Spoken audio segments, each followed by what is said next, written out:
Muy buenos días a todos y bienvenidos a una nueva sesión de nuestro ciclo Romanticismo y Fundación. Tengo que pasar un dato primero, porque la próxima semana nos vamos a saltar esa semana, porque la Barbarita que le toca hacer la clase, la invitaron a alguna parte fuera, va a ir esa semana, pero no va a tener conexión.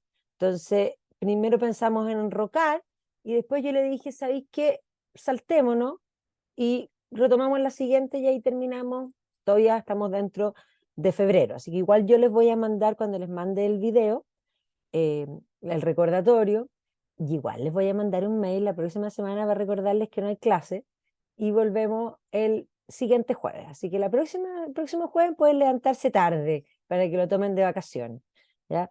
Así que eso, pero volvemos el 8. Dicho eso, hoy tenemos una clase muy entretenida. La verdad es que yo lo pasé muy bien haciéndola, espero poder transmitirlo porque la verdad es que me abrió el apetito profundamente, y cuando digo profundamente creo que habría seguido, me embalé, y habría seguido mucho más de lo que armé aquí, y por lo mismo me tuve que ir un poco hacia atrás para poder dar contexto y para poder explicar cómo se produce en este periodo, precisamente entre 1851 y 1914, una expansión y una eclosión de un movimiento que venía acelerándose desde el siglo XVIII. O sea, aquí tenemos que meternos a los cambios en general, a la revolución industrial, a los cambios del mundo moderno, y junto con esos cambios la música también va a cambiar, se va a acelerar, se va a masificar, porque uno siempre tiene esa idea, y es real, de que música hubo siempre. El ser humano es un ser musical. Nos encontramos incluso con ilustraciones hasta en las cavernas de la época de piedra, en las que se deja evidencia de algún grado de música y de tipos de instrumentos musicales. Sin embargo, esto, bueno, se va a mantener en la historia y en las civilizaciones, pero sin embargo hay que comprender que la posibilidad de escuchar música a voluntad nunca fue tal, ¿ya? O sea, hay momentos, y de hecho de replicar música. La historia de la música tiene dos puntos importantes de inflexión. El primero, y innovaciones entre medio, por supuesto, pero el primer gran elemento va a ser poder escribir la música, para poder replicarla, porque antes de que haya, en el fondo, nomenclatura de escribir la música, había que memorizarlo, y por lo tanto las posibilidades de que alguien replicara una misma pieza del mismo modo era prácticamente imposible, que varios, digamos, músicos ejecutaran una misma cosa digamos, al mismo tiempo, también era algo impensado. Entonces, ese es el primer punto de inflexión, que es la escritura, la nomenclatura. Podríamos decir, la reforma va a tener una expansión también, que le vamos a hablar. Y posteriormente, la revolución más importante, con todas las innovaciones que van a ir aumentando desde, podríamos decir, el acorde, que es lo primero, a, de alguna forma, ciertas innovaciones de aumentar la escala de 9 a generar los bemoles de alguna forma, pero también ciertas innovaciones que se van a ir dando en el tiempo. Pero lo siguiente que es revolucionario, pensando en el hoy día, es poder grabar la música. Por lo tanto, podemos decir, poderla escribir y poderla grabar es lo que va a implicar que haya consumo masivo de música, como la tenemos hoy día. Nosotros tenemos incorporada a nuestra vida la música, y la música es parte, pero entendamos que eso en la historia, aunque siempre hubo música, nunca fue así. Entonces, eso es lo primero que quiero que dimensionemos, particularmente para poder tomarle el peso a lo que significa en general, y en todas las dimensiones, incluso en esta tan placentera, lo que es el siglo XIX. No es solamente la revolución industrial, no es solamente la transformación del mundo, que se acorten las distancias, la sociedad de consumo, que se inventa el tiempo libre, y de la mano del tiempo libre, por supuesto, los pasatiempos, y de la mano de los pasatiempos, la música va a ser también un algo de consumo. Dentro de la sociedad de consumo, uno de los consumos, cuando tus necesidades ya están cubiertas, va a ser precisamente el arte, la música, el teatro, todas aquellas cosas que son expresiones humanas que hoy día le damos un valor importante. Entonces, dicho eso, quiero hacer como un recorrido. Sí, la música estuvo presente y nos encontramos con ilustraciones en el mundo egipcio, en el mundo griego, y aquí yo me detuve en Occidente, pero si nos vamos a otras culturas, al mundo chino, al mundo japonés, también nos vamos a encontrar con expresiones musicales. Aquí vemos el mundo romano, y efectivamente estuvo presente y en ciertos momentos y también vinculado con lo religioso siempre va a tener dentro del rito lo musical, pero también lo religioso y lo pagano, podríamos decir, las dos cosas, lo mundano, lo que vamos a llamar posteriormente corte, también va a estar acompañado de música, y la música junto con la música, el baile, o sea, los patrones musicales hacen que somáticamente el cuerpo responda, y antes y hoy, a intentar moverse. O sea, cuando nosotros enseñamos en educación imaginativa, cuando hacemos entrenamiento de profesores, dentro de los tipos de entendimiento, uno es el somático, que se entiende con el cuerpo, que generalmente está ausente de la sala de clase. Y es muy potente poder utilizarlo, pero cuando nosotros hacemos, digamos, ejercicios somáticos, a veces tratamos de enseñar algo y ponemos música, y es impresionante ver cómo la gente eh, le es muy difícil frente a una música que tiene mucho ritmo mantenerse sin moverse. El cuerpo, podríamos decir, tiene un instinto y responde a ese instinto buscando moverse, ya sea moviendo el pie, moviendo algo, pero es realmente impresionante. O sea, la música trae junto con ella, por supuesto, también el baile. Y si nos encontramos dentro también del mundo medieval, donde sí, por supuesto, la música va a estar acompañando a la corte, pero también particularmente va a estar acompañando todo el mundo sacro. Y es ahí donde se va a inventar por primera vez lo que es la escritura de la música, que va a ser importante porque esto va a permitir que varias personas puedan cantar lo mismo, del mismo modo y al mismo tiempo. ¿Ya? Es más, es muy divertido porque muchas veces, y esto podríamos decir que va a ser el canto lo primero que va a tomar va a ser el acorde, y el acorde es esas tres notas juntas que suenan al mismo tiempo, y eso va a permitir que en el canto se incorporen esas tres notas al mismo tiempo. Y este canto, que primero va a ser, digamos, una sola voz, podríamos decir, posteriormente va a incorporar el acorde, es decir, la voz, una voz va a estar en una nota, otra voz va a estar en la otra nota y la otra va a estar en la tercera, y eso va a permitir posteriormente lo que vamos a llamar como polifonía. Pero todo esto va a nacer en el ámbito de la música sacra, y lo que digo que es divertido es que uno a veces va, y particularmente en la biblioteca de Salamanca había, pero en el Escorial también, en el Escorial es genial porque uno entra a la iglesia y después está el museo, hay como un museo, bueno, y ahí hay unos libros gigantes, pero cuando digo libros gigantes son libros gigantes que tienen precisamente la nomenclatura de canto y que se usaban igual que el karaoke, o sea, se ponían abiertos y eran grandes para que la gente que estaba en el coro pudiese leer a la distancia y no tener un libro individual, porque entendamos que estamos hablando de manuscritos, por lo tanto un libro individual era algo tremendamente complejo, pero sin duda la nomenclatura va a permitir que el acorde y posteriormente esto, podríamos decir, la polifonía, es decir, las voces en el ámbito sacro, vayan evolucionando. Y esto también va a generar cambios en lo que va a ser la música de corte, donde además van a empezar a surgir nuevos instrumentos que van a ir apareciendo. Todas estas son ilustraciones de las cántigas de Santa María, de Alfonso X el Sabio, que va a ser además un compositor de música. O sea, las cántigas de Santa María es un libro multimedia. Cuando digo multimedia, es un manuscrito multimedia, porque está las imágenes de los que están ejecutando la música, vienen las historias de los cuentos en relación a los milagros de la Santísima Virgen, y al otro lado, en la otra página, viene la nomenclatura para poder cantar esa historia. Por lo tanto, podríamos decir, es historia con música, con imágenes. ¿Ya? Es el primer proyecto multimedia digamos, de Occidente, pero acompañado con esta música. Y la música además hay que entender que va a ser, sobre todo el canto, va a tener que ver con intentar recordar cosas que en un periodo donde todavía no, la gente no sabe leer y escribir en su mayoría.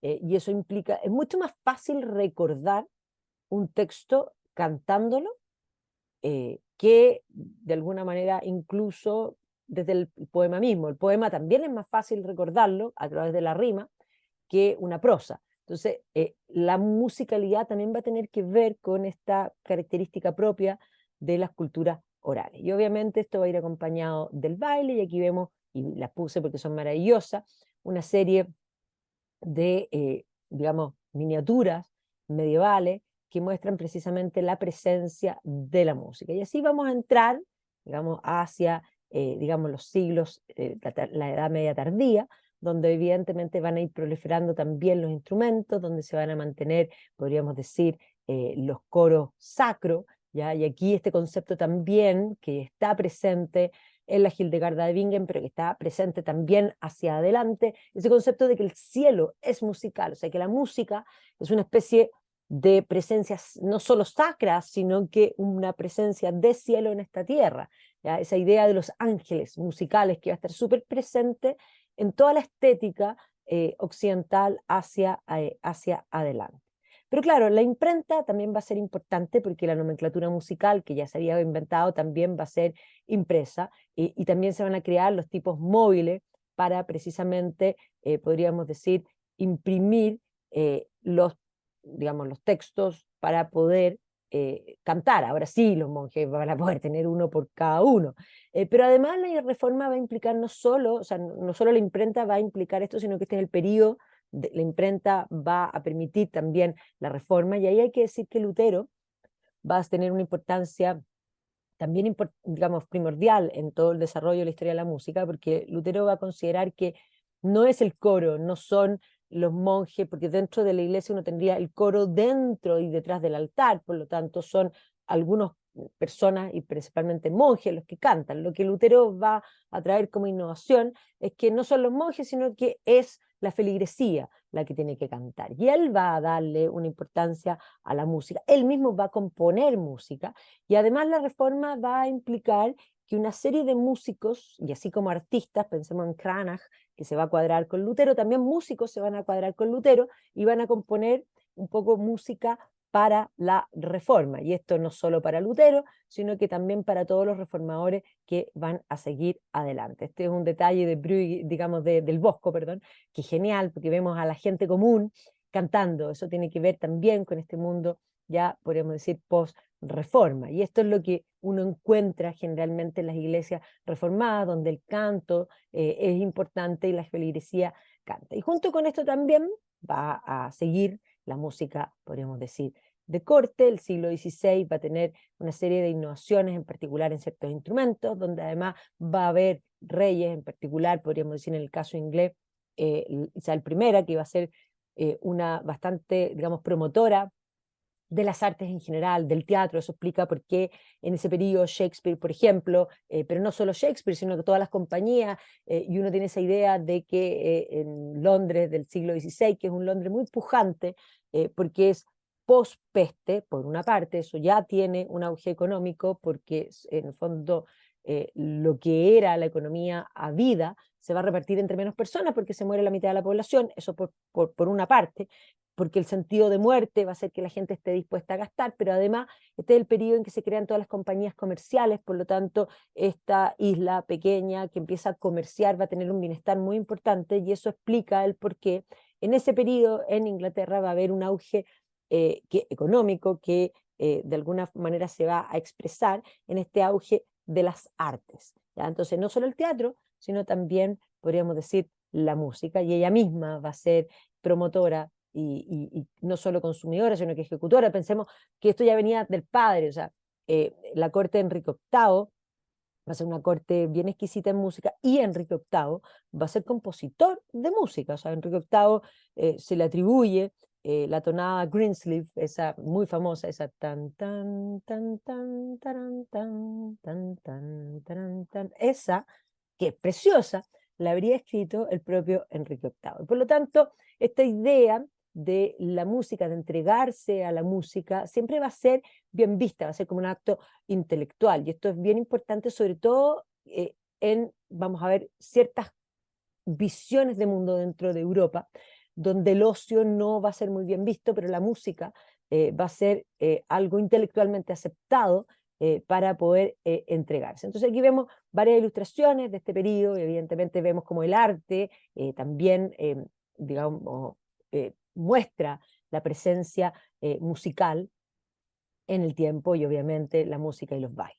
Una figura bastante importante va a ser Monteverdi, porque Monteverdi se atribuye, pero en realidad no es el primero que crea ópera, pero se le atribuye ser el padre de la ópera, porque es el primero que hace una ópera que efectivamente va a, a funcionar como tal, que es Orfeo. Pero efectivamente Monteverdi lo que hace es juntar el teatro con la música y crear este arte multimedial, podríamos decir, que va a ser la ópera, y que evidentemente va a ir creciendo, sobre todo va a crecer en el final del siglo XVIII y en el siglo XIX. O sea, el siglo XIX, lo que nos importa a nosotros, una de las características más importantes va a ser precisamente la ópera. Pero la ópera surge antes, y obviamente esto también va a ir de la mano con, pensemos en el siglo XVII, la música está presente, y aquí vemos los cuadros de Vermeer, en fin, que tienen esta presencia musical, la idea de música en la tierra y música en el cielo, aquí como concepto, ¿ya? Y vemos cómo empiezan a aparecer distintos instrumentos, y así obviamente vamos a llegar al siglo XVIII. Y el siglo XVIII sí va a ir perfeccionando todo lo que es la ópera. La ópera en el siglo XVIII va a crecer, pero no solamente la ópera, sino que aquí podríamos hablar principalmente de la música barroca, ¿ya? Esa, digamos, la música barroca, que es parte de esa música de la Ilustración, porque hay que entender que precisamente es la Ilustración la que va a generar los grandes y los primeros grandes cambios musicales. Esto es lo que nosotros en música llamamos el clasicismo, ¿ya? El clasicismo básicamente va a ser la música imperante en este cambio musical, porque además es la incorporación de la ciencia se va a desarrollar a la música. Cuando decimos la incorporación de la ciencia a la música, lo primero que vamos a encontrar en la música barroca es el conteo del tiempo. Entonces, si uno escucha música barroca, tiene un patrón común que va contando precisamente los tiempos como si fuese un reloj. Y eso es la característica, porque tiene un patrón que genera algo muy agradable. Por eso cuando uno trabaja, por ejemplo, la música barroca acompaña muy bien y no distrae, precisamente porque tiene un patrón que una vez que uno lo incorpora te da un ritmo, pero nunca te sorprende, nunca te digamos, apela a tus emociones de manera que te distraiga. La música barroca acompaña muy bien porque incorpora no solo el ritmo, y por eso hago así con los dedos para marcar un ritmo que se mantiene durante todo el tiempo, y divide la música además en el fondo alegros, andantes, que en el fondo son pedazos de la obra, y lo que de alguna manera es establecer un patrón que lo vemos hoy día hasta en la música popular. Cuando uno escucha música popular, uno tiene una estrofa, uno luego tiene un coro, y después del coro uno espera la estrofa, y después de la estrofa uno espera el coro. ¿Ya? Y eso se incorpora, podríamos decir, a la racionalidad, y uno espera, pero no te sorprende porque eso es lo esperable. Eso es lo que va a tener en general como patrón, pero además podríamos decir que en el caso de Bach se va a incorporar lo que es el arte de la fuga, que es la incorporación de la matemática. Por eso mismo, ese reflejo de este movimiento científico que se va a plasmar en la música va a generar una innovación que va a ser importante y un estilo que va a ser aceptado, que es lo que llamamos como música barroca. Ahora, evidentemente que aquí hay ciertos highlights, o sea, ciertas figuras que van a generar innovaciones. O sea, uno podría decir que Bach, que Händel, sin lugar a duda, y que Vivaldi, por eso los pongo aquí a los tres, van a tomar esas innovaciones y las van a estirar un poco más allá. Entonces uno escucha ciertos patrones que ya se inventan, pero cuando uno los escucha en Vivaldi, los encuentra y los adorna de una manera que hace que Vivaldi sea Vivaldi. Y eso, por esa razón, Vivaldi tiene un algo particular, lo mismo que sucede con Händel, y lo mismo que Bach es el primero que hace el cambio, pero yo diría que eh, esa, esa, esa potencia que incorpora Vivaldi y Händel evidentemente van a marcar el paso a lo que va a venir hacia adelante. Entonces aquí nos podemos encontrar con un siglo XVIII, que es un siglo que comienza los cambios, que tiene los grandes cambios políticos que van a avanzar al concepto de la soberanía popular, a la democratización y a la democratización de muchas cosas. Este es un siglo XVIII donde todavía no podemos hablar de una real democratización en nada, pero sí de una aspiración a que esto se produzca, porque todavía es un siglo, y aquí vemos esta ilustración, donde hay código de vestimenta. Es decir, no cualquiera se puede vestir de cualquier manera, y eso evidentemente es algo que es importante desde ese punto de vista para comprender todo el resto de las democratizaciones. Aquí todavía hay un voto censitario, ¿ya? O sea, de hecho, si es que hay voto, pensemos en los electores, en la mayoría de los casos no hay ningún tipo de voto. Pero claro, en las asambleas de representación puede haber esa participación política, pero hay una aspiración durante el siglo XVIII a una democratización, y podríamos decir también la música va a ir extendiéndose en la medida que el siglo XVIII es el primero que empieza a aparecer también, debido al comercio, debido a los cambios, particularmente financieros, va a comenzar, y de hecho hay que entender que la máquina de vapor la tenemos que situar a finales del siglo XVIII, por lo tanto comienzan a existir estos cambios, y evidentemente vamos a tener también esta promoción a la música. Y aquí, por ejemplo, en el siglo XVIII nos encontramos con la corte de Federico el Grande de Prusia, que esto manifiesta un poco la idea que yo estaba desarrollando hace un ratito, pero que aquí la voy a desarrollar mejor. Federico el Grande de Prusia es un gran monarca que va a cambiarle el pelo al reino de Prusia, un reino recién instaurado, poco tiempo antes que él. Antes de eso era la marca de Brandenburgo, pero va a convertirse por, en el fondo, unas guerras en las que se había participado, en reino de Prusia. Él va a hacer crecer al reino de Prusia, va a ser un militar muy importante, va a ser también un jurista, va a hacer todo lo que es los códigos, en fin, de Prusia, pero además él va a ser uno de los mayores compositores de la historia de piezas para flauta traversa, y no solo va a ser compositor, sino que además va a ser ejecutor, va a ser uno de los principales figuras, y de hecho él va a organizar conciertos públicos con la corte, donde él va a ejecutar. ¿Y por qué hago esta mención? Porque precisamente cuando nosotros pensamos en la historia de la música, un meollo muy importante en lo que es la composición, estamos hablando del mundo germano. Cuando hablamos del mundo germano nos referimos a austriacos y nos referimos a alemanes. Entonces cuando uno mira la historia de la música, efectivamente dice, wow, sí, por supuesto que hay compositores que van a ir más allá de, digamos, de los germanos, pero efectivamente cuando mencionamos grandes compositores, sobre todo comienzos del siglo XIX, que eso es lo que me interesa, para allá voy, son alemanes. Y aquí tiene que ver con que el alemán, por su visión, podríamos decir, generalmente es nosotros, bueno, el propio Adam Smith decía que una nación, la riqueza de una nación es proporcional a la laboriosidad de sus habitantes. Cuando uno mira Alemania, Alemania ha sido destruida muchas veces y Alemania vuelve a surgir. Y uno dice, pero ¿cómo lo hacen? Milagro alemán. Bueno, porque son súper trabajadores. Y obviamente que eso, algunos dirán, tiene que ver con la ética protestante, en fin, y eso el propio Max Weber lo va a plantear. Yo creo que tiene que ver con una mentalidad de trabajo, de valor del trabajo, de importancia del trabajo y de alguna manera condenar en general el entregarse a los placeres de la vida así simplemente. Entonces, la música va a ser una papa muy caliente para los alemanes, donde los alemanes van a aceptar la posibilidad de que alguien componga música, que eso es una actividad intelectual, pero que alguien se siente en el piano podríamos decir, a generar, digamos, a variar, a jugar, podríamos decir, eso es algo que para ellos no les gusta. Y eso es algo además que uno encuentra en la literatura alemana. Pensemos en Thomas Mann cuando escribe, eh, algunos de sus personajes, de hecho, tienen impulsos que les gusta la música, que les gusta las artes, pero no se dedican a las artes, se dedican a cosas de la ingeniería, obvio, mucho más importante la ingeniería en ese sentido para ellos como concepto.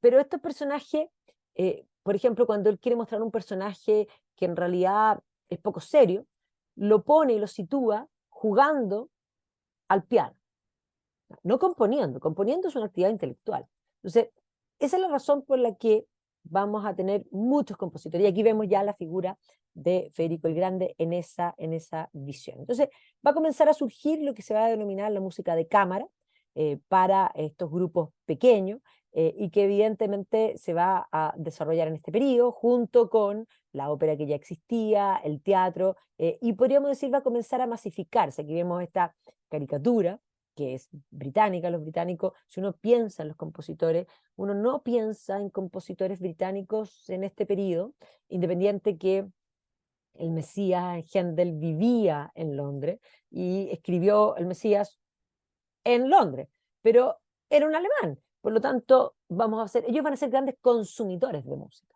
pero ellos no van a ser, porque ahí vuelvo a la mentalidad, el alemán necesita componer y ser compositor para hacer que su actividad musical sea aceptada.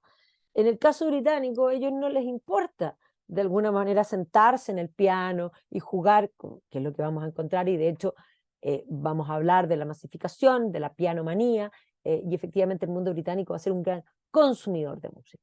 Entonces aquí estas caricaturas de alguna forma muestran esta fascinación por la música que comienza a aparecer con gran fuerza desde el siglo XVIII y que evidentemente va a permear a toda la sociedad y va a generar estos grupos, podríamos decir, de cámara, y el piano va a tener una importancia primordial, particularmente porque el piano suple y reemplaza a una orquesta completa, y esa es la gracia. ¿Ya? Aquí vemos precisamente, los ingleses son de la cultura del pub, y en el pub se va a producir música, pero compuesta por otros, simplemente ejecutar.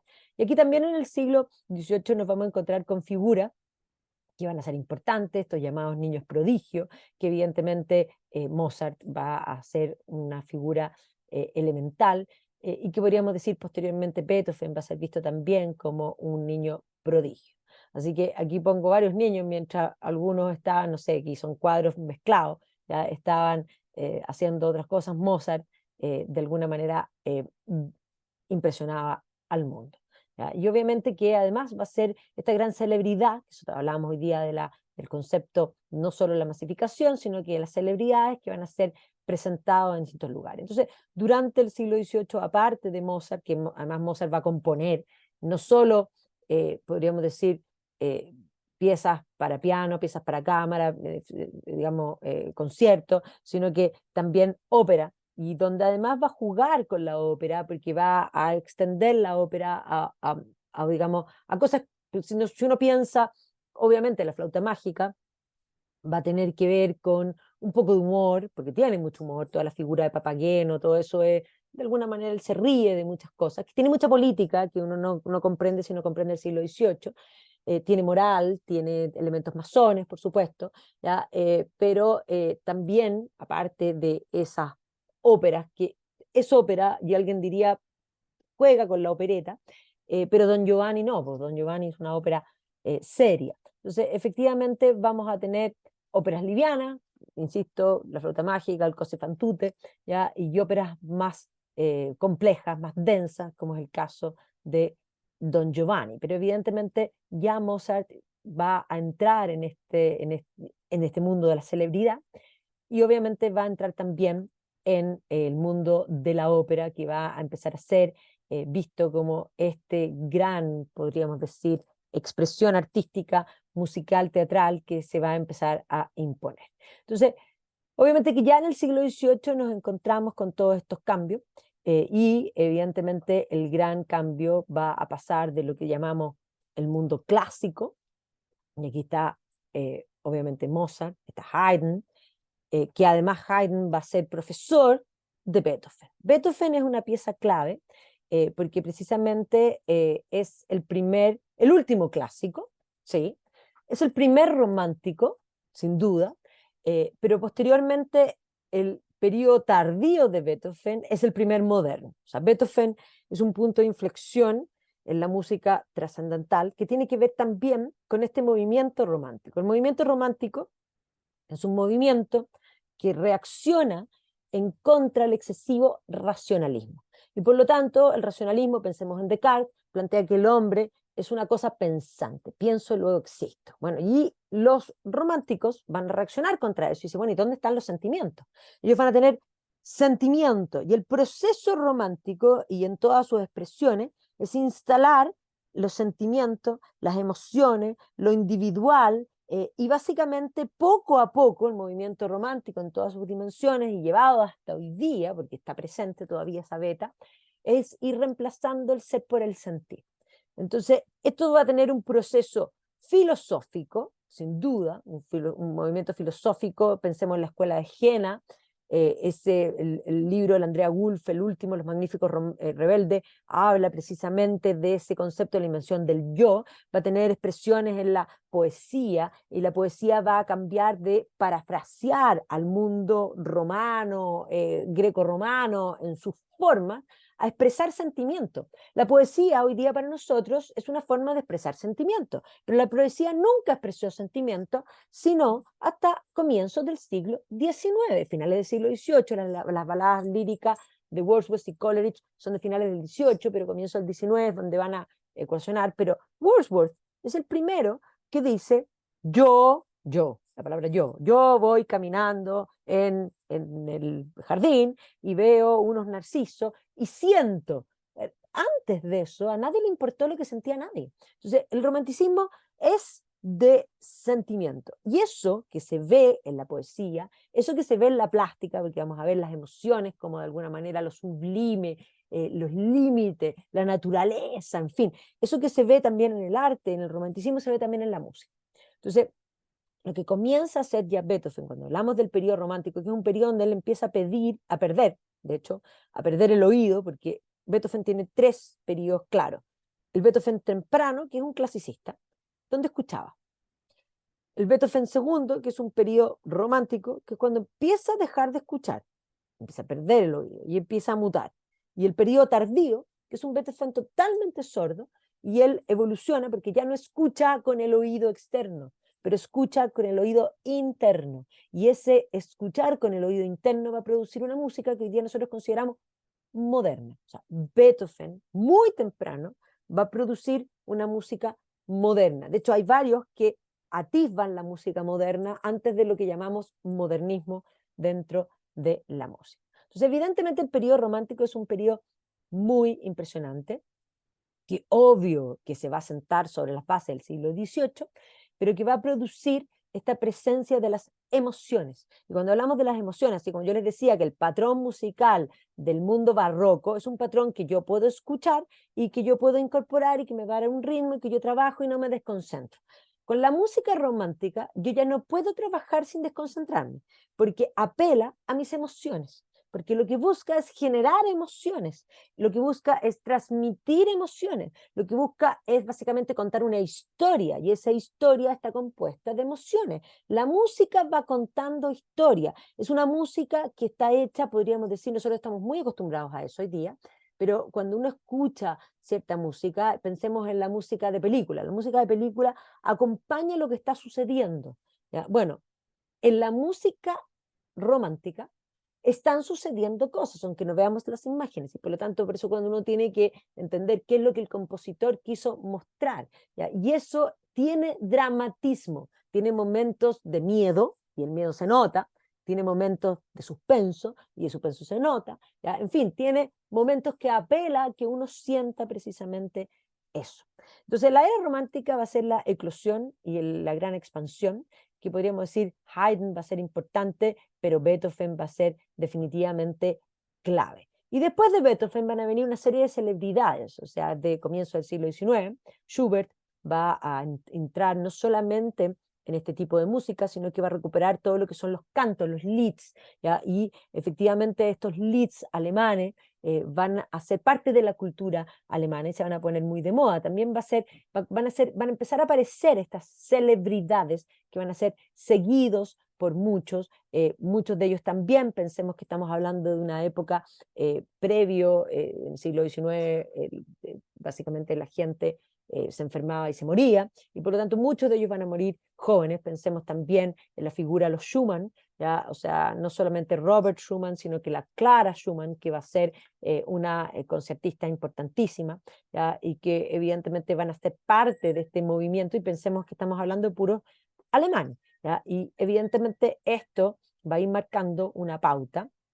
Clara Schumann va a ser una de las principales, digamos, concertistas de su época. Y todo lo que este círculo de amigos, que además van a tener historias entre ellos, podríamos decir, esta versión de Los Magníficos Rebeldes, que es la novela de, o sea, novela, no es novela, el libro que es maravilloso, de Andrea Wolf, que se refiere a Los Magníficos Rebeldes en la escuela de Jena en el ámbito del pensamiento, pero estos se vinculan también con el ámbito de la música y que también tienen historia, en particular cada uno de ellos. Brahms también va a estar, porque además se producen tríos, en fin, tiene una historia impresionante. Brahms va a ser también una gran celebridad en este tiempo, y además va a vivir más años, a diferencia de otro. Y Clara Schumann va a ser también, digamos, este llamado Brahms, el círculo de Brahms, va a ser una mujer muy famosa, más allá de, digamos, de Robert Schumann, va a ir más allá. Mendelssohn,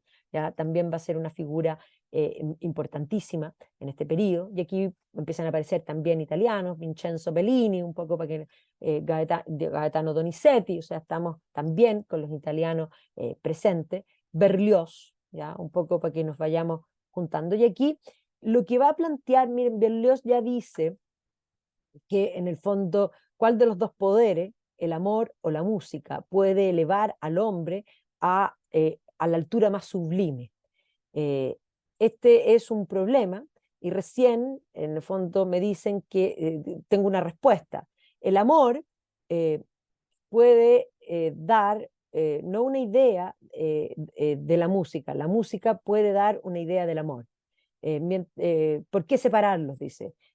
Son dos alas de la misma alma. O sea, la idea de incorporar la música como parte de lo humano. Y por lo tanto vamos a empezar a tener estas celebridades, pensemos también dentro de esta línea romántica al propio Chopin, que va a ser digamos, un gran concertista, y dejé para el último a Liszt. Obviamente que Liszt va a ser antes de Chopin, pero Liszt va a ser la primera gran celebridad, porque además va a ser un músico de inflexión, ¿ya? Y además va a entrar de comienzo del siglo XIX y va a llegar, digamos, hasta finales del siglo XIX, generando una serie de cambios e innovaciones. Cuando hablamos de los cambios y las innovaciones, él va a transformar la música. De partida, lo que va a empezar a hacer Liszt, digamos, Liszt, que va a tener que ver con lo que una figura que va a aparecer también dentro de las celebridades, va a estar Paganini. Paganini va a ser un violinista muy virtuoso, tan virtuoso que hay que entender que desde el siglo XVIII va a comenzar la cultura del espectáculo. Esta cultura del espectáculo que va a tener que ver con desde hacer disecciones de anatomía públicas a hacer experimentos químicos, pensemos en Humphrey Davy, en fin, pero también de alguna forma, espectáculos musicales. Paganini lo que va a hacer es hacer lo que se llaman las variaciones. Va a tocar una pieza y luego va a variar esas piezas. Algo que ya hacía Beethoven. Beethoven comienza su carrera musical en Viena haciendo duelos. Y esos duelos básicamente invitaba al mejor virtuoso de piano. Por lo tanto, el virtuoso tocaba una pieza, ya que esto, ojo, también, por eso lo hacía Mozart, pero Beethoven lo que hacía es que el virtuoso tocaba la pieza, Beethoven memorizaba la pieza y la tocaba, no sé, no dice pero cómo, y luego la variaba. O sea, hacía lo que los alemanes no permitían hacer, pero lo hacía de una manera genial frente al público. Bueno, Paganini hacía eso mismo en el violín, pero no solo hacía eso, las variaciones, sino que además cortaba las cuerdas. Y cuando cortaba las cuerdas y le quedaba una cuerda, era capaz de seguir tocando la pieza con una sola cuerda. O sea, este era un espectáculo. ¿Ya? Y por lo tanto va a haber un furor por Paganini, y todos decían, el violín es lejos lo mejor que puede existir. Pero Liszt va a decir, no, el piano es lo mejor porque el piano suple la orquesta. Va a ser compositor también para orquesta, va a ser director de orquesta, pero va a ser un gran, gran virtuoso del piano. Y él lo que va a empezar a hacer es hacer variaciones de piano. Y en ese juego de las variaciones de piano va a inventar una serie de fórmulas dentro de los acordes. O sea, el acorde es lo primero, que viene desde los monjes hacia la polifonía, para luego jugar con, en el fondo, no solo las novenas, sino que con los bemoles y con, en el fondo, variaciones, usando los bemoles de un modo que nadie nunca los había usado. Por lo tanto, va a romper los patrones musicales existentes, al punto que se va a convertir en el primer rockstar. ¿Ya? Y sin duda, Liszt es el primer rockstar. ¿Ya? Y por lo tanto, aquí vemos que está tocando piano y tiene al frente a Beethoven. Beethoven genera el cambio. Liszt, podríamos decir, estira el cambio y lo lleva a una dimensión más allá. Cuando uno estudia historia de la música, uno podría decir que la cantidad de innovaciones en los patrones musicales que hace Liszt son esenciales.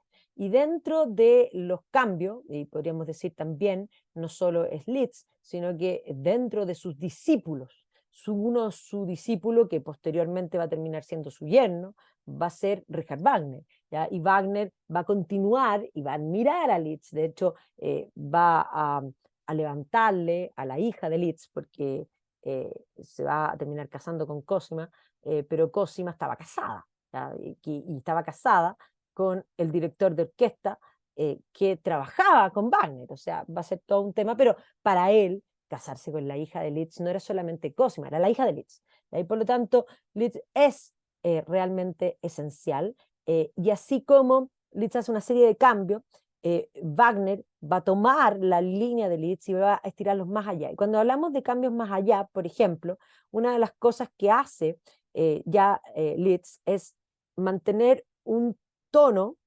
fijo atrás. Y ese tono está fijo.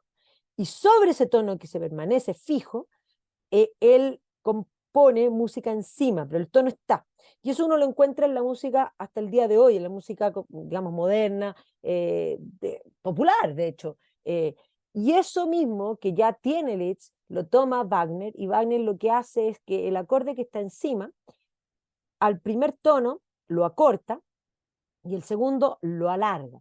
Y eso genera una música que es realmente que suena muy distinto, que ya nosotros lo tenemos incorporado, pero este tipo de cosas nunca antes nadie lo hizo. Entonces Liszt es esencial, y aquí lo vemos, una caricatura posterior, por supuesto, pero improvisando en el piano y creando frente a la gente, y la gente on fire, ¿ya? Porque efectivamente va a ser la primera gran celebridad. Y él va a componer también para orquesta, y obviamente aquí lo vemos con estos conciertos que ya son celebridades. Esto me encantó, porque efectivamente aquí vemos un Lego que lo pone a él como el gran creador de las transformaciones, porque además va a jugar con las emociones, porque va a contar estas historias. Entonces son historias donde efectivamente tú tienes que saber, por ejemplo, él va a acelerar los tonos. En un momento, por ejemplo, crea una pieza que son duendes. Entonces los duendes actúan rápido y por lo tanto él acelera los tonos porque son los duendes presentes que están corriendo, y de hecho hay notas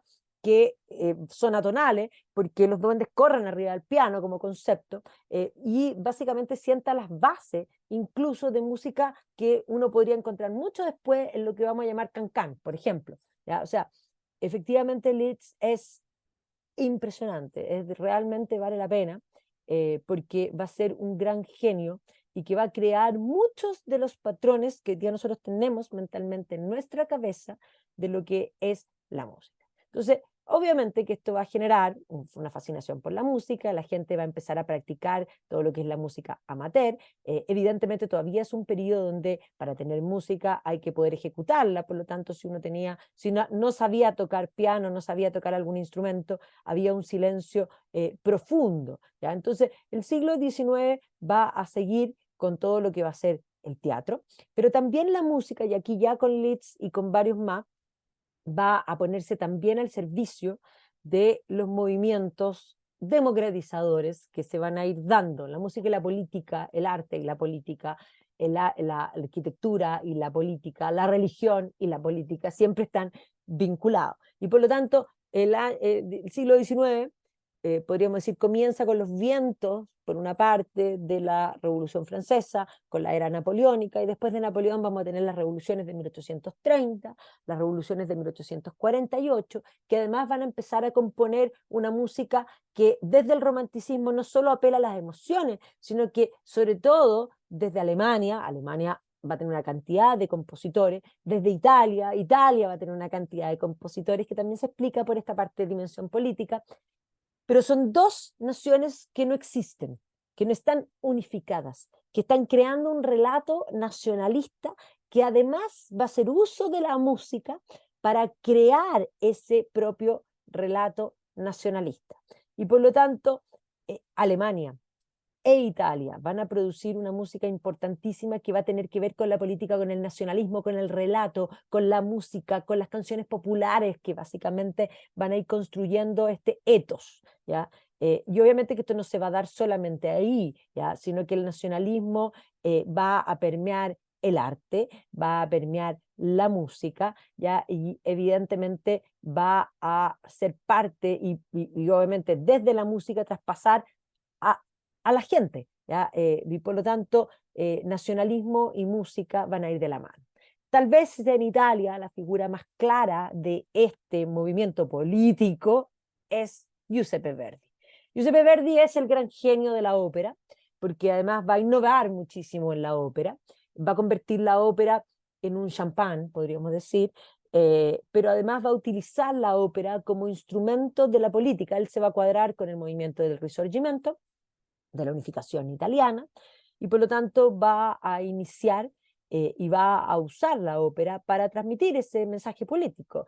Va a ser la ópera de Nabucodonosor, ¿ya? Y el coro de los peregrinos no es Nabucco, es el himno que se va a usar para la unificación italiana. Es un himno político que hoy día la gente lo usa para casarse, que es lo más curioso que hay, porque no tiene nada de sacro, ya tiene mucho política, es precioso, sin lugar a duda, pero evidentemente va a ser él, no solo el Nabucodonosor, Don Carlos es una ópera que él produce, que tiene que ver con este hijo de Felipe II, donde él muestra a la iglesia como perversa.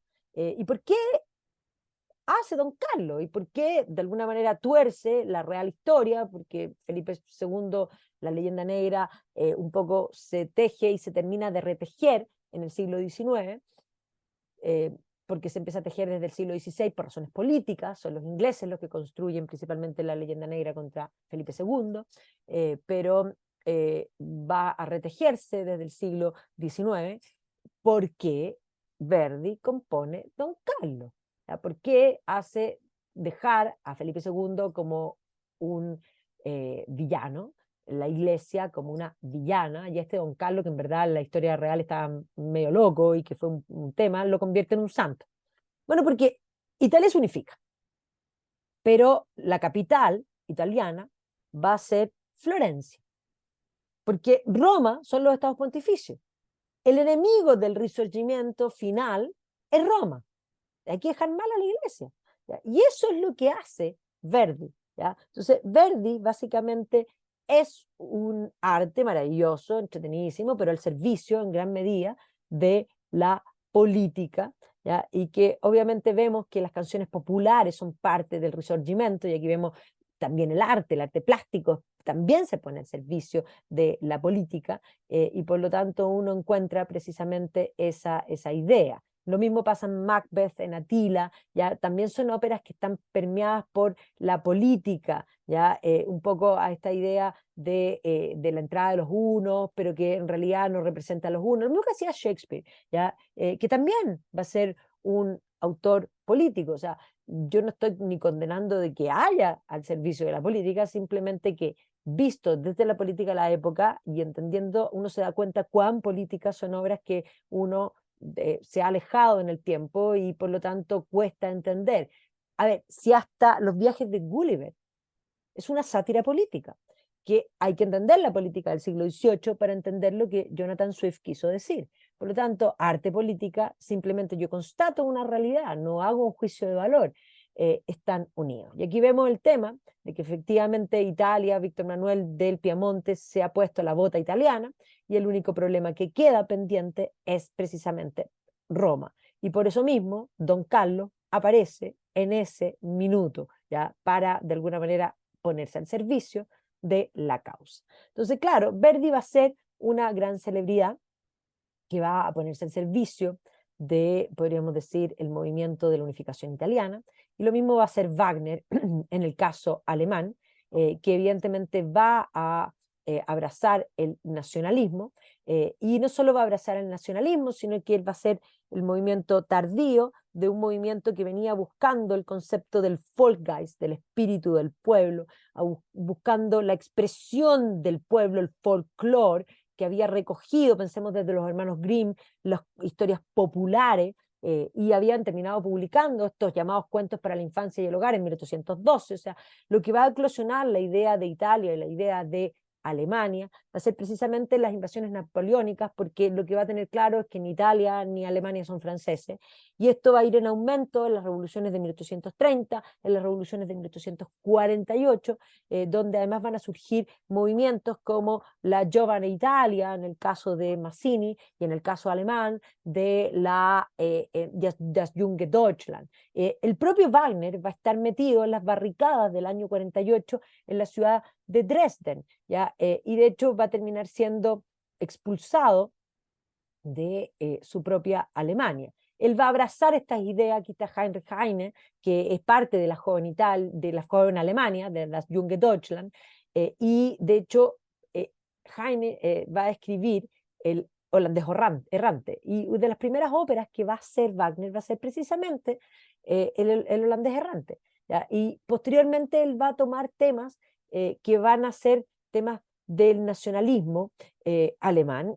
Un poco pensemos en la revolución del 48, él va a estar en las barricadas en Dresden, pero además en el arte va a surgir este cuadro que vemos aquí en la orilla que se llama Germania. Alemania no existe, Alemania no significa hasta 1871, y esto es del año 48, y es parte de este relato. Y él va a crear, va a ir más allá de Liszt, va a crear innovaciones artísticas, pero además va a crear el concepto del arte total, de unir de alguna manera la ópera con el drama y con el mensaje de alguna manera político. Va a empezar a trabajar con Meyerbeer, que era el gran, digamos, director de orquesta, que después se va a enemistar con él y por eso mismo además va a tener un antisemitismo importante, pero evidentemente va a transformar la ópera. Ya no es simplemente un espectáculo, podríamos decir, Verdi es un cambio en la ópera importante, Wagner va a ser el cambio siguiente. ¿Ya? Él de alguna manera va a hacer innovaciones que van a ser tremendamente importantes, y que se van a manifestar en sus óperas como el Tannhäuser, ¿ya? Y porque va a ponerle música principalmente a todo lo que es la mitología germana, va a reescribir la mitología germana, va a tomar la saga de los Volsungos, el Anillo de los Nibelungos, lo va a reescribir. Cuando uno lee la ópera no es ninguno de los dos, es la versión de Wagner, y además le va a poner la música, y va a tener la suerte finalmente de conocer a Ludwig de Baviera, que va a quedar fascinado con Wagner, que lo va a financiar. O sea, va a tener un financista que va a permitir poder desarrollar digamos, este sueño. Y ahí es donde conoce a Hans von Bülow, que estaba casado con la Cosima Wagner, y que obviamente trabajaban juntos, pero que finalmente Cosima, o sea, hoy día es Cosima Wagner, pero Cosima era la hija de Liszt y se va a casar con ella, y obviamente que ahí él es considerado el gran discípulo también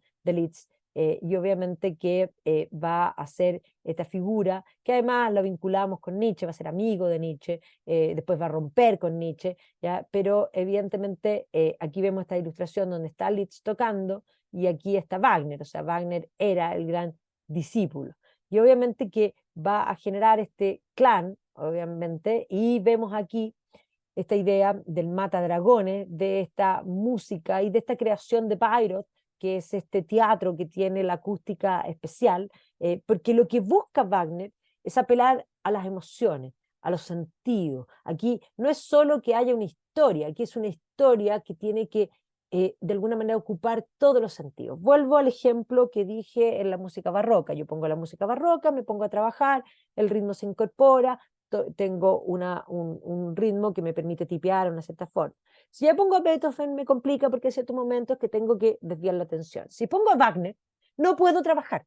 Y no puedo trabajar precisamente porque apela a todas las emociones y a todos los sentimientos. Entonces Wagner va a ser un espectáculo completo. Bayreuth es, de alguna manera, un espectáculo en sí, el teatro hasta el día de hoy considerado con la mejor acústica del mundo, pero evidentemente apela a todas las emociones. Y ahí tenemos que esto al mundo alemán le va a hacer sentido y de hecho se va a convertir en algo cuasi religioso, pero además empapado de este nacionalismo, y esa es la razón por la que posteriormente en el siglo XX, podríamos decir, los nazis incluso van a usar la música de Wagner. Es más, el atentado contra Hitler se va a llamar Operación Valkyria, en fin. Pero no es que Wagner haya sido un nazi, no, no, no, era un nacionalista en un momento de creación de un relato para poder unificar a Alemania, pero evidentemente es una música tremendamente alemana, ¿ya? ¿Qué hay que decir? Cuando se representa Wagner en Londres, a los ingleses no les va a gustar. ¿Por qué no les va a gustar? Primero porque a los ingleses les va a gustar el espectáculo. Cuando digamos le gusta el espectáculo, pero no solo el espectáculo, al inglés lo que le gusta es mostrarse, encontrarse socialmente.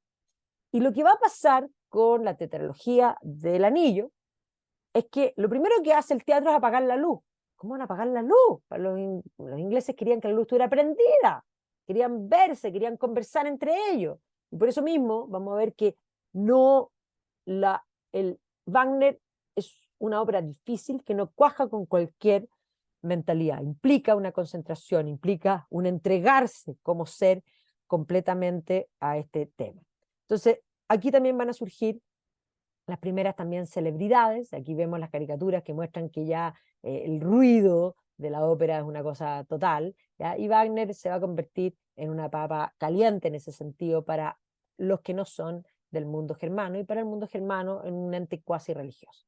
Ahora, durante el Segundo Imperio Francés, Napoleón III, que obviamente va a embellecer la ciudad, que va a organizar la primera exposición universal en Francia, porque la primera exposición universal se hace en Londres en 1851, precisamente en el inicio de este periodo que estamos viendo, pero esto va a ir avanzando en todo lo que es la producción, en la construcción de, digamos, de grandes espacios para espectáculos también, ya no solamente para las exposiciones, sino que también para que los espectáculos sean importantes. Va a embellecer la ciudad de París, ya el barón Haussmann va a hacer el proyecto de hacer estos grandes bulevares, de botar todos los barrios medievales y de alguna manera de cambiar París. Este era el París antes de la remodelación, que hoy día prácticamente solo se ve en la zona de Saint-Germain, pero evidentemente París va a ser remodelado, rearmado, va a surgir la Rue de la Rivoli, podríamos decir todos los bulevares, el de Sebastopol, en fin, ¿ya? Y se va a crear también la Ópera Garnier, ya que evidentemente es parte de esta historia. Entonces, las óperas, los teatros de ópera van a empezar a construirse, pero la Ópera Garnier va a ser uno de los edificios importantes de este periodo. O sea, aquí vemos la construcción en 1861 de la Ópera Garnier, que obviamente va a aparecer como este gran edificio que además se va a emular en muchos lugares. Se va a construir una época de auge económico y por lo tanto no va a escatimar prácticamente en ningún recurso. Y aquí vamos a ver la inauguración, esto en 1875, la escalera de la ópera, este edificio magnífico, pero que es para albergar este, digamos, género que está ahora tan de moda y que obviamente yo ejemplifico en la Ópera Garnier lo que va a suceder en todas partes. ¿Ya? Los teatros de ópera van a ser lugares de encuentro, la ópera el gran espectáculo de consumo, podríamos decir, y por lo tanto la gente, y aquí ya finales del siglo XIX, va a ser donde se encuentra. Y aquí vemos precisamente Napoleón III con sus invitados importantes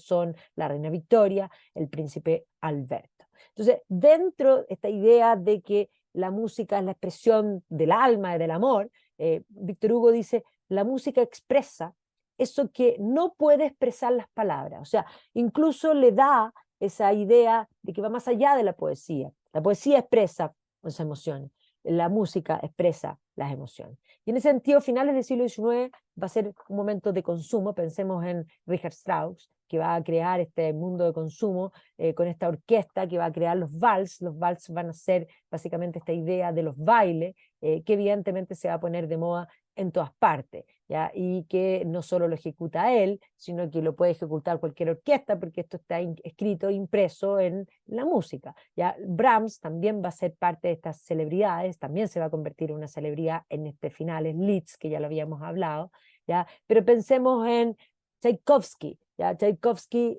esta música que es un punto de inflexión entre lo que es el mundo ruso, eslavófilo por una parte, y el mundo ruso occidentalista. Bueno, Tchaikovsky es esa bisagra entre medio, pero que evidentemente va a popularizar el ballet, aquí vemos representaciones de el Mariinsky con el Lago de los Cisnes, 1895, ya aquí vemos 1890, La Bella Durmiente, en fin, se va a convertir también no solo la ópera, sino que el ballet va a ser parte de los espectáculos dentro de estos teatros de ópera que van a ir creciendo en toda Europa. Y obviamente que Verdi va a ser el gran representado. Pensemos ya en ópera que además quieren ser magníficas, ¿ya? Representaciones incluso, pensemos, bueno, Aida cuando se crea, en Aida, en las primeras representaciones, incluso algunas van a circular hasta elefantes, ¿ya? Entonces aquí vemos el hipódromo ópera, o sea, esta idea de la ópera masiva, ¿ya? Obviamente que la Traviata va a ser un éxito total, pero también esta idea del amor imposible, pero además de hablar de cosas que nadie hablaba, o sea, si nosotros pensamos en la Traviata, que está basada en la Dama de las Camelias, era una prostituta. O sea, una prostituta que de alguna manera se enamora de un hombre de bien, pero que además se enferma, este amor imposible. ¿Ya? En fin, siempre este concepto dramático, el trovador, en fin, algunas de Otelo, va a tomar mucho a Shakespeare y le va a poner música. Hernani, en fin, Rigoletto, ¿ya? Siempre esta idea del drama. Y los teatros que van a surgir por todas partes. Y en ese ambiente también Wagner, obviamente Bayreuth, va a ser parte y la ópera va a estar presente. Y en el ámbito de la ópera, podríamos decir, finales del siglo XIX, la figura de, obviamente, Puccini, que vamos a estar celebrándolo este año, con Turandot, con Tosca, La Bohème, Madame Butterfly, que evidentemente va a convertirse ya, o va a aparecer, y va a entrar ya a comienzos del siglo XIX. Puccini va a ser, y aquí ya vemos cómo la sociedad de consumo aparece en los afiches, en los avisos de los diarios y la proliferación de los teatros presentes. Pero no solamente ello, hay que pensar algunas figuras, ya como Grieg, ya que es noruego, como Wojciech, y Wojciech va a ser súper importante porque aquí el nacionalismo va a ir algo más allá, porque Wojciech, por ejemplo, checo, va a viajar a Estados Unidos. Estados Unidos también va a empezar a crear estos mismos teatros, vamos a hablar de eso en un poquito más, pero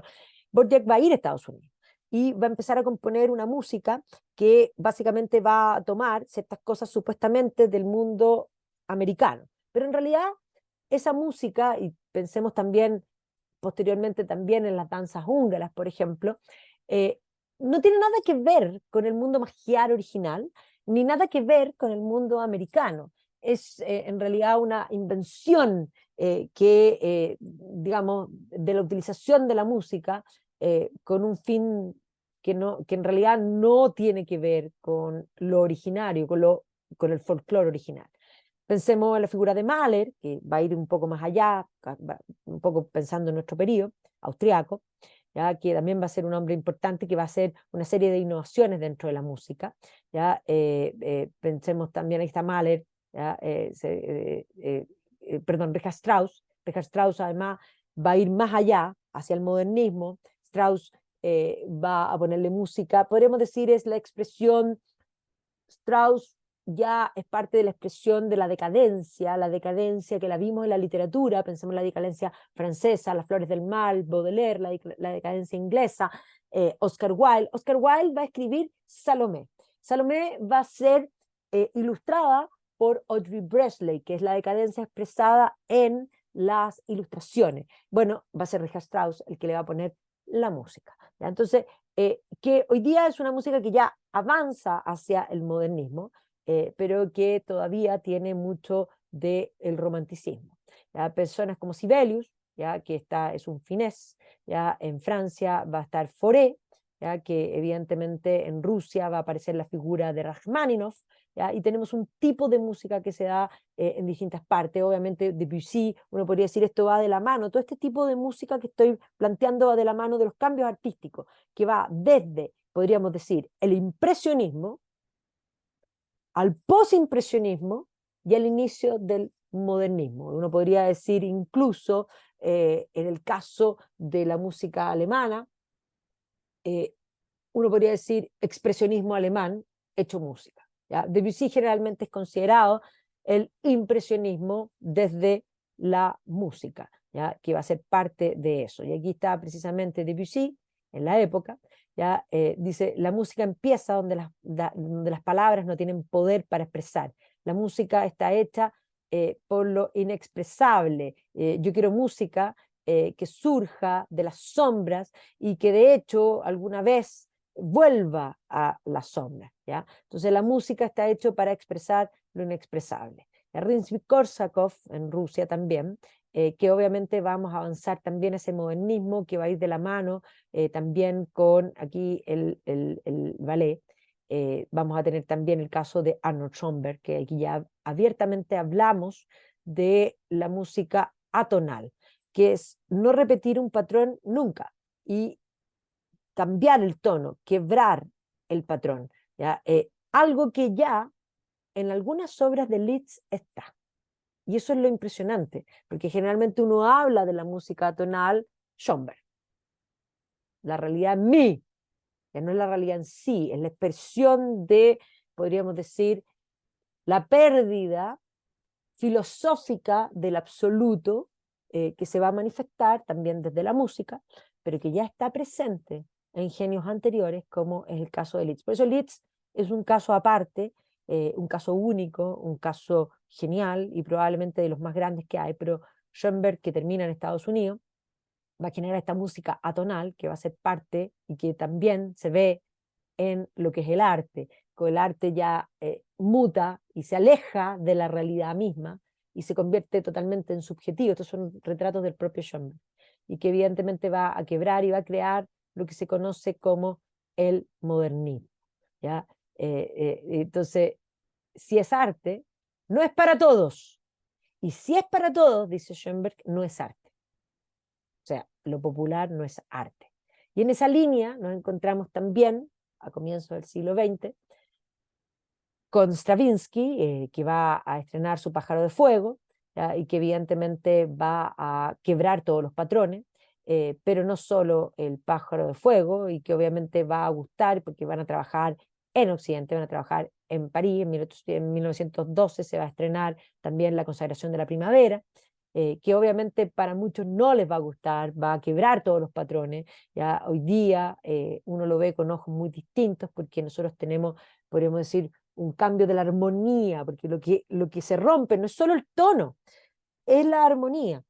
Eso que había estado permanentemente en la música desde la caverna y podríamos decir desde el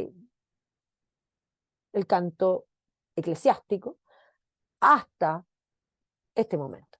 Aquí es donde eso cambia. Pero claro, es una sociedad totalmente cambiante, una sociedad que vive un esplendor total, pero que además siente algo muy curioso, siente que vive en decadencia. Lo tiene todo, pero está en decadencia. Y eso se expresa en el arte y se expresa en la música. Ese sentimiento de decadencia que finalmente los va a llevar a la decadencia que va a ser la Primera Guerra Mundial. Entonces es un sentimiento de decadencia que es comparable con lo que se vive hoy día. Viviendo el esplendor lo teníamos todo, pero creíamos que no lo teníamos nada.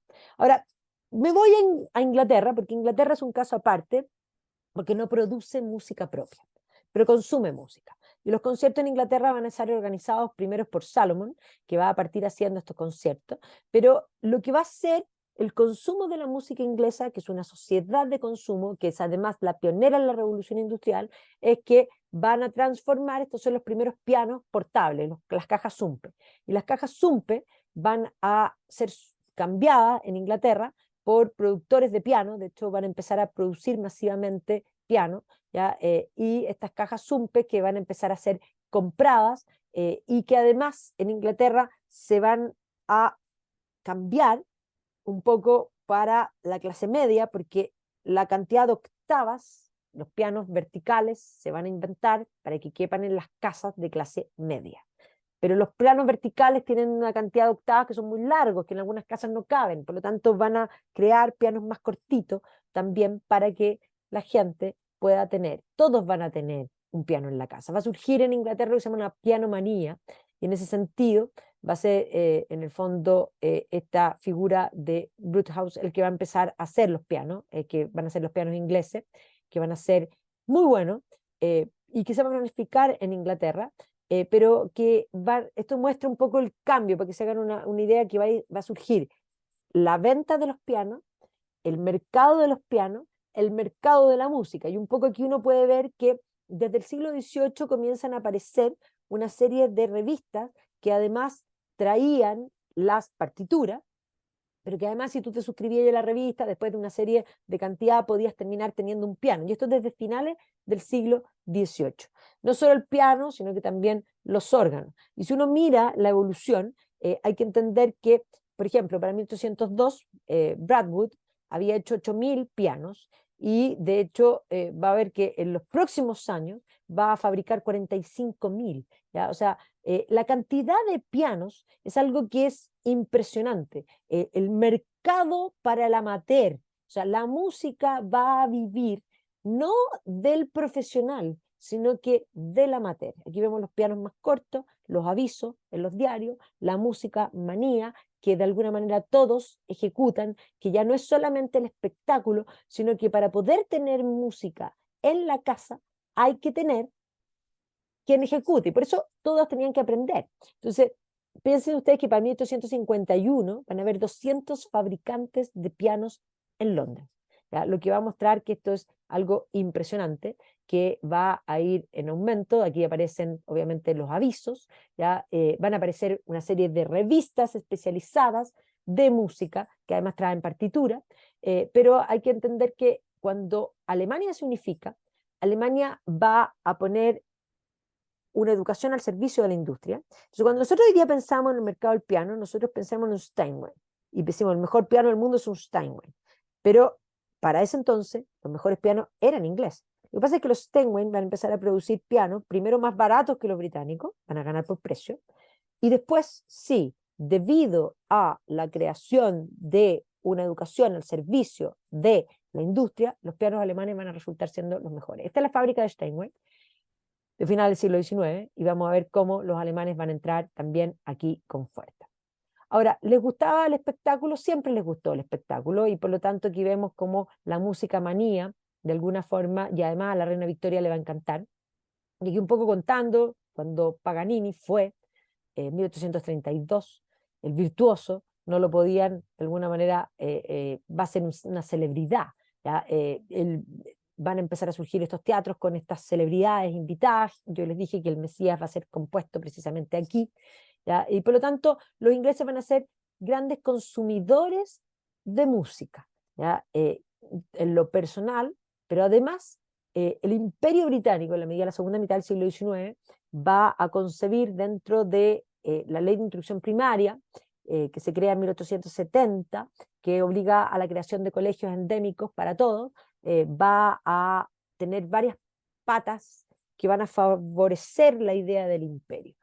Dentro de esa va a estar la idea de las bandas, ¿ya? Y por lo tanto los colegios van a tener bandas, ¿ya? Y estas bandas van a acompañar a la idea del imperio británico que va a estar sobre la mesa. Entonces, el consumo, ¿ya? Y aquí vamos a ver la cantidad de revistas que de alguna manera van a surgir, y obviamente los espectáculos, pero los ingleses van a derivar y van a cambiar. Yo les dije que no les gustó cuando Wagner presentó, y no les gustó porque apagaban la luz, no se podía conversar. Entonces los ingleses van a crear una variación de la ópera que es propia británica y que se va a exportar a otros lugares, que se va a conocer como el Music Hall. ¿Y qué es el Music Hall? Es como una especie de café concert, donde hay un espectáculo, donde la gente canta, pero no canta ópera, ya canta más bien popular, pero la gente además va a comer, la gente come mientras hay un espectáculo al frente.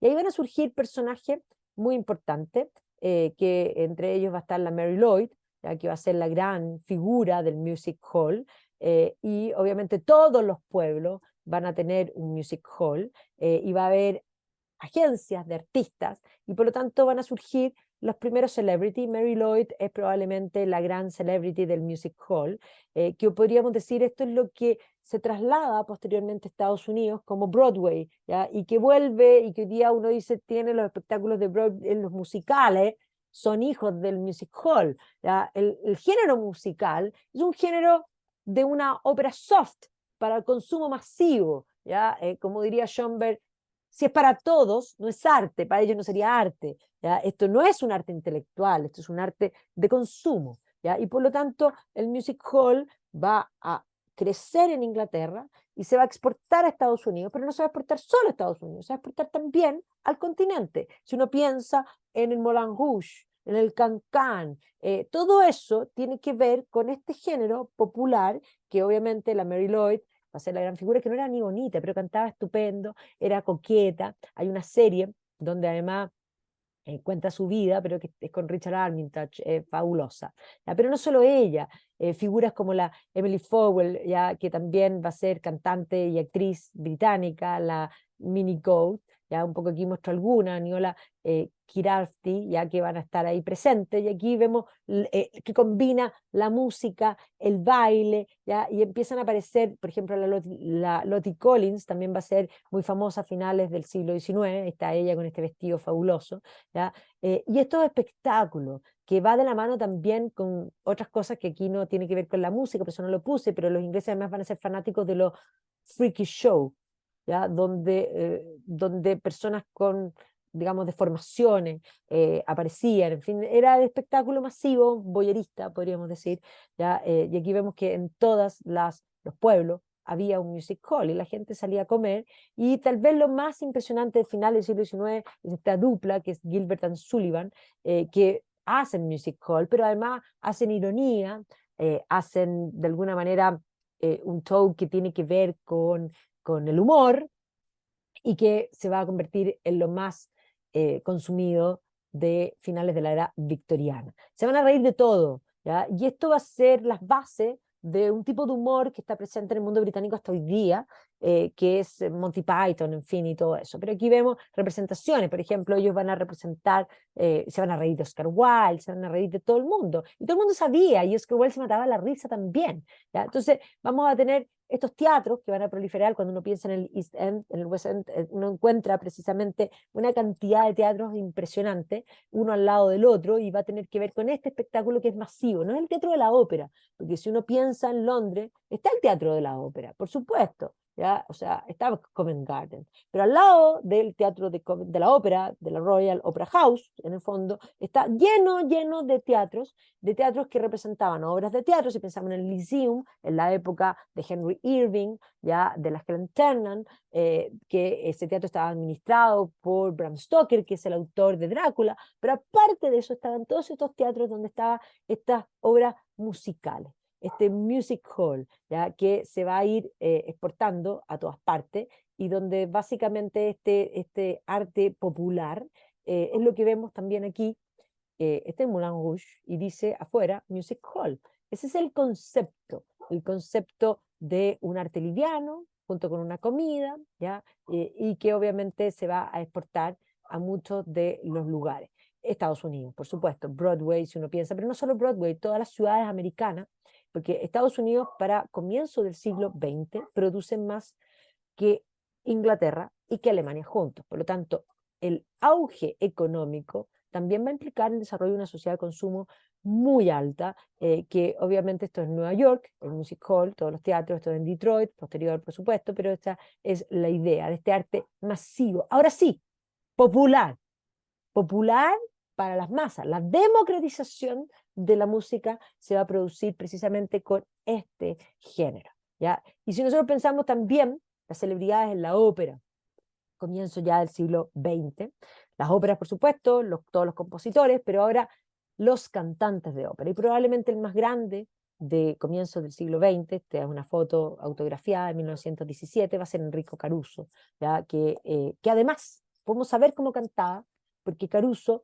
va a alcanzar a grabar, ¿ya? Porque va a surgir dos inventos, el gramófono por una parte, que lo va a inventar este Emil Berliner, y por otro lado, o sea, perdón, uno es, perdón, sí, el gramófono, y el otro va a ser precisamente el invento de Edison, que uno tiene rollo y el otro tiene disco, básicamente. Y aquí vemos a Caruso, posteriormente, y aquí vemos a Víctor Victoria, que básicamente va a ser el sello en el que podemos escuchar hoy todavía a Caruso cantar. Y por lo tanto ahora va a venir no solo el piano, sino que la pianomanía va a terminar con la música envasada. Y en la música envasada, ¿ya? El fonógrafo y el gramófono son los dos.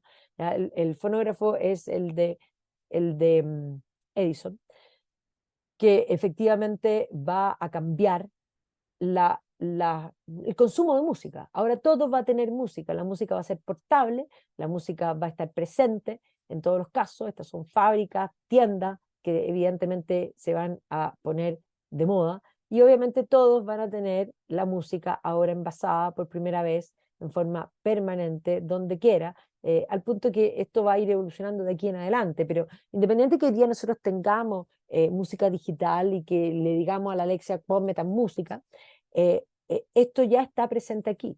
Y se hacen experimentos, miren aquí poniéndole música a los animales. Pero ciertamente es un momento de masificación de la música, democratización, y donde la musicalización de la vida misma y el silencio también desaparece para siempre de la ecuación del mundo moderno. El mundo moderno es un mundo ruidoso, no solo un mundo musical, es un mundo ruidoso, un mundo que además llena de tantas cosas la vida, que le tiene pánico al silencio, y le tiene pánico a la soledad, le tiene pánico a la introspección, le tiene pánico a tener que pensar. Y por lo tanto podríamos decir, todas estas cosas que son fabulosas tienen también el lado B, que básicamente le quita al ser humano algo propio de lo humano. Y eso, bueno, obviamente entramos en un tema filosófico. Ahora, en lo particular, creo que el mundo es mucho mejor portando la música y teniéndola disponible.